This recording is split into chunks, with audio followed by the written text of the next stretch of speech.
They grew up without helmets, without group chats, without safety nets, and somehow that rewired their brains in ways we're only starting to understand right now. Because Gen X isn't loud about it, but they quietly shaped the world you're living in. And once you see how their psychology works, you'll never look at them the same again. Before we go any further, if you like stories that peel back the hidden layers of human behavior and explain why people are the way they are, hit subscribe and tap the notification bell, because the next few minutes might change how you understand your parents, your coworkers, or even yourself. Gen X was born into a strange in-between world, raised after the chaos of the post-war boom, but before the digital safety rails existed.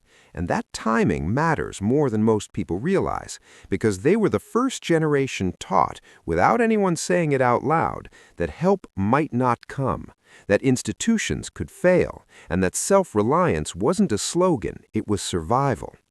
As kids, many of them came home to empty houses, watched the news report scandals and recessions at dinner, and learned early that adults didn't always have the answers, which planted a quiet psychological seed, a belief that the world is unstable but manageable if you stay sharp and stay flexible.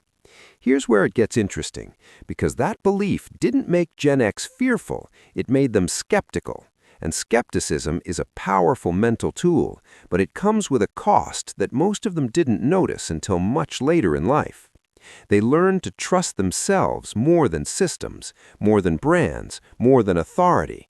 And on the surface, that looks like confidence, but underneath, it created a constant internal question running in the background, asking, "What's the catch?"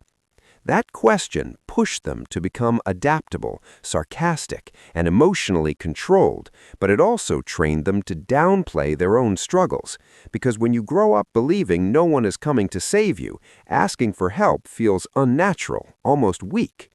The mini cliffhanger here is this. What happens when an entire generation masters independence so well that they forget how to lean on others?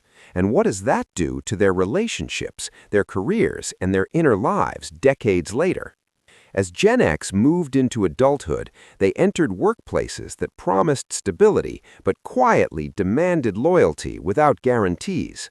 And instead of rebelling loudly, they learned how to navigate, observe, and wait, developing a psychology built around patience mixed with quiet defiance. They watched older systems collapse and newer ones oversell themselves, so they became the generation that doesn't fully buy the hype, but still knows how to play the game, which is why so many of them sit in leadership roles without needing the spotlight. Here's the bigger reveal.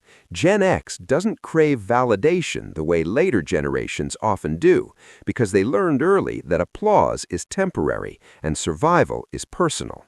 So they measure success internally, not by likes, not by trends, but by whether they can sleep at night knowing they handled their responsibilities.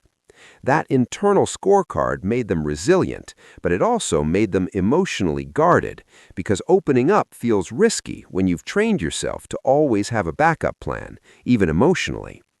The twist comes when you realize that Gen X's toughness isn't a lack of feeling, it's actually a protective layer, built during years when expressing vulnerability didn't feel safe or useful, especially in a culture that told them to deal with it and move on.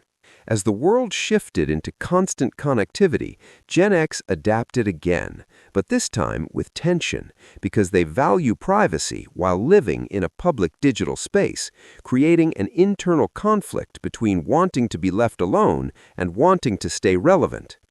That conflict explains why many of them feel invisible today, not because they lack impact, but because they never learned to announce their pain or their achievements out loud. And invisibility can feel heavy when it lasts too long. The resolution is surprisingly hopeful, because once Gen X recognizes this pattern, they gain something powerful, permission to rewrite it, to realize that independence and connection don't cancel each other out, and that asking for support doesn't erase strength. Their psychology teaches a lesson the rest of us need, that resilience isn't loud, that survival doesn't always look dramatic, and that some of the strongest people are the ones who kept going quietly when no one was watching. So here's the real question I want you to think about, and I want you to answer it in the comments. Do you think Gen X's emotional independence made them stronger, or did it cost them something important along the way? If this story made you see someone in your life differently, share it with them, because understanding is a form of respect. And if you want more deep dives into the hidden psychology shaping our world, subscribe, hit the bell, and stay curious, because the most powerful stories are the ones hiding in plain sight.